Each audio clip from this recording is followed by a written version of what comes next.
पुस्तकाचे अभिवाचन. पुस्तकाचे नाव मांसाहार का नको. लेखक प्राध्यापक डॉक्टर सु. ब.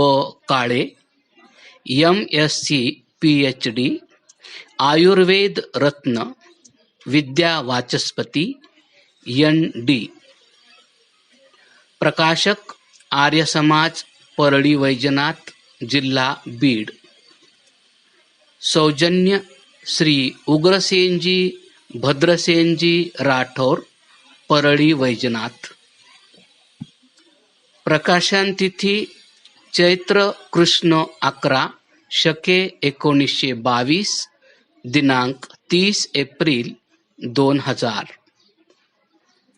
वाचक श्री दिलीप ल.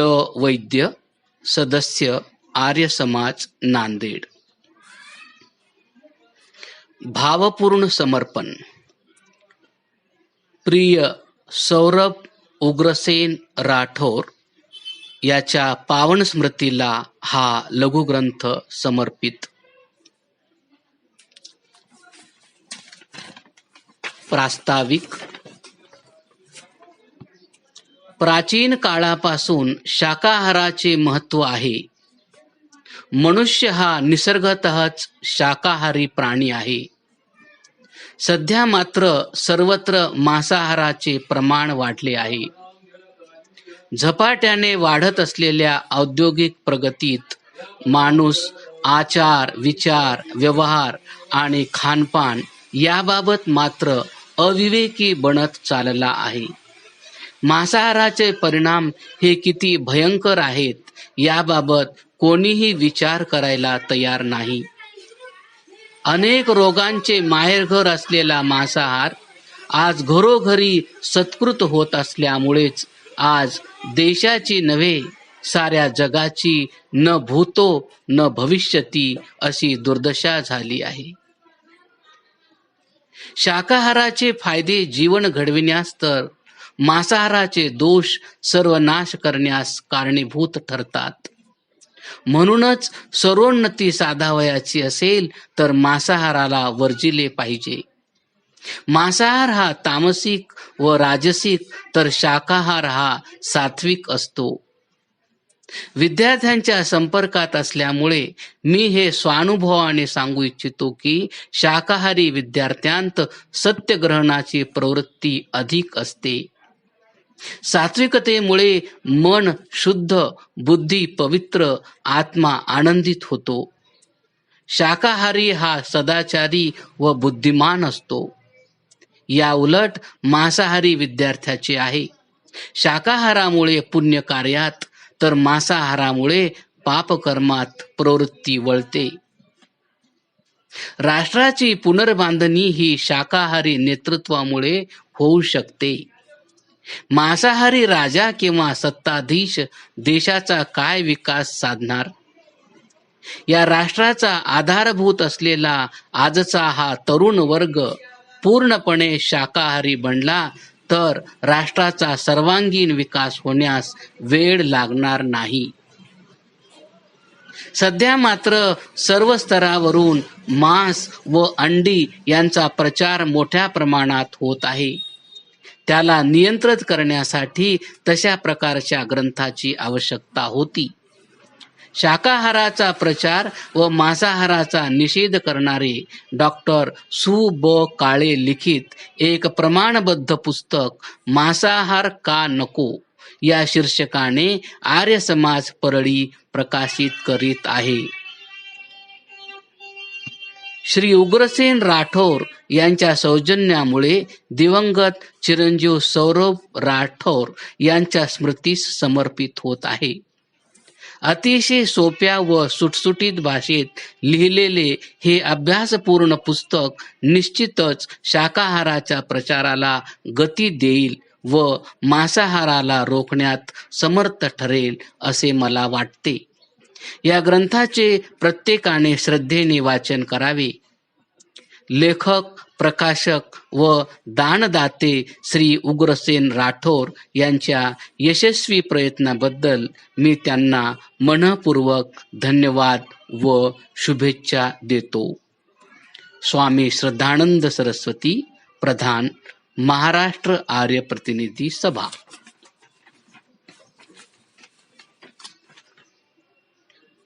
धन्यो गृहस्थाश्रमः.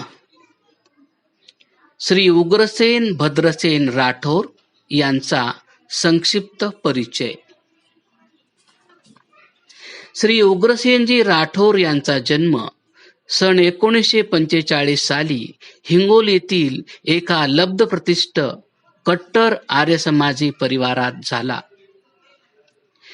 वडील श्री भद्रसेन राठोर हे आर्य समाजाचे पक्के अनुयायी होते. श्यामाबाई हे आईचे नाव होते. आजोबा श्री माणिकचंद राठोर यांच्यापासून आर्य समाजाचे संस्कार समस्त कुटुंबावर पडले. आजही येथे सर्व संस्कार व धार्मिक विधी या वैदिक पद्धतीनेच पार पडतात. उग्रसेनजींचे वडील भद्रसेनजींनी 1938 मध्ये घडलेल्या हैदराबाद स्वातंत्र्य लढ्यात भाग घेतला होता. निजामाबाद येथे 6 महिन्यांची कारावासाची शिक्षाही भोगावी लागली होती. श्री उग्रसेनजींचे माध्यमिक शिक्षण हिंगोली, उच्च माध्यमिक शिक्षण नांदेड येथे झाले, तर वाणिज्य शाखेची B.Com ही पदवी त्यांनी औरंगाबाद येथे मिळविली. घरातून व्यापाराचेही शिक्षण मिळत गेले. पुढे वयाच्या 25व्या वर्षी इसवी सन 1970 मध्ये त्यांचा विवाह कानपूर येथील प्रतिष्ठित व्यापारी श्री शंकरराव राठोर यांच्या कन्या सावित्री देवी यांच्याशी वैदिक पद्धतीने संपन्न झाला. नावानुरूप असलेल्या सौ सावित्री देवी या आजही सती सावित्रीप्रमाणे सुखदुःखात आपले पती श्री उग्रसेनजींच्या पाठीशी खंबीरपणे उभ्या राहतात. आपले चुलत भाऊ श्री सत्यपाल राठोर यांचे सोबत राहून श्री उग्रसेनजींनी सन 1968-69 पासून समस्त राठोर परिवाराचा रथ मोठ्या उत्साहाने हाकला. कधीही घरामध्ये कलह व संघर्ष निर्माण झाला नाही. सध्या ते M.B. Rathore and company, Bharat petrol pump व डीलर्स, J.K. टायर डीलरशिप इत्यादींचे अतिशय सूत्रबद्धरित्या संचालन करतात. त्यांचे कनिष्ठ बंधू श्री चंद्रसेनजी राठोर हे त्यांना साथ देतात. त्यांच्या हिंगोली, नांदेड, गंगाखेड, देगलूर या ठिकाणीही सहयोगी संस्था आहेत. श्री उग्रसेनजींचे चुलत भाऊ श्री सत्यपालजी आणि स्वतः उग्रसेनजी यांनी महाराष्ट्र आर्य प्रतिनिधी सभेची कोषाध्यक्षपदे भूषवून आर्य समाजाच्या प्रचार व प्रसार कार्यात मोलाचे योगदान दिले आहे. श्री उग्रसेन हे तर आजही सभेचे कोषाध्यक्षपद मोठ्या उत्साहाने भूषवित आहेत. आर्य समाज नांदेडचे कोषाध्यक्ष पदही त्यांनी भूषविले आहे. 1983 सालापासून परळी आर्य समाजाच्या मंत्रिपदी ते विराजमान झाल्यानंतर या संस्थेला सर्व दृष्टीने मजबूत करून नावारूपाला आणले. प्रधान श्री रामपालजी लोहिया हे त्यावेळपासून आजपर्यंत प्रधानपदी आहेत. श्री रामपालजींना ते मोठे भाऊ समजून कार्य करतात. श्री उग्रसेनजींच्या जीवनात अनेक लहान मोठे चढ उतार आले, परंतु ते कधीही डगमगले नाहीत. आलेल्या संकटाला नेहमीच प्रचंड धैर्याने तोंड दिले. गेल्या 2 वर्षांपूर्वी दिनांक 18 फेब्रुवारी 1998 एकुलते एक तरुण सुपुत्र चिरंजीव सौरभ राठोर यांचे अपघाती निधन झाले. तेव्हा राठोर कुटुंबावर दुःखाचा डोंगर कोसळला. हृदयाला पाझर फोडणारी ही घटना घडली. परंतु श्री उग्रसेनजींनी छातीवर दगड ठेवून आपल्या धर्मपत्नी व शोकाकुल परिवाराचे मोठ्या धैर्याने सांत्वन केले.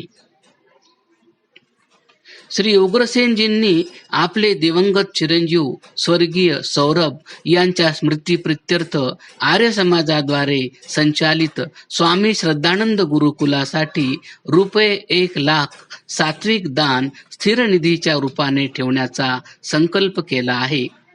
यापूर्वीही त्यांनी आपले वडील भद्रसेनजी राठोर यांच्या स्मरणार्थ श्रद्धानंद गुरुकुलास ₹50,000 चे सात्विक दान केले आहे.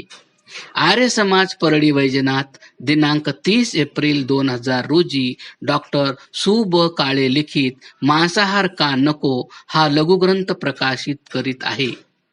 श्री उग्रसेनजी राठोर हे या प्रकाशनासाठी लागणारा आर्थिक भार उचलत आहेत.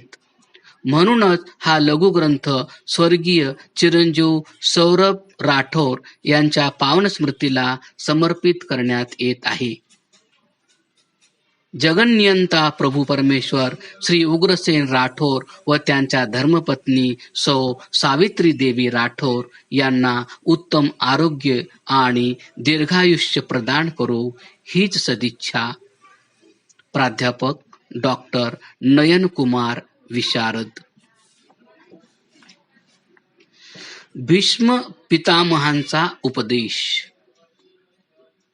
मांसभक्षणाचा निषेध करताना भीष्म पितामह युधिष्ठिराला सांगतात, अहिंसा परमो धर्म तथा अहिंसा परमं तपः अहिंसा परमं सत्यम ततो धर्म प्रवर्तते. अर्थात अहिंसा हा परम धर्म आहे, तसेच अहिंसा हे परम तप आहे. अहिंसा हे परम सत्य आहे. त्या सत्यापासून धर्माचे प्रवर्तन होते. प्राणाः यथा आत्मनो अभिष्टाः भूतानामपि ते तथा आत्मोपम्येन भूतेषु दयां कुर्वन्ति साधवः. अर्थात आपले प्राण जसे आपल्याला अतिशय प्रिय असतात, तसेच ते सर्व प्राण्यांनाही असतात. आपल्यासारखेच इतर आहेत अशा जाणीवेने सज्जन महापुरुष प्राण्यांवर दया करतात. महाभारत.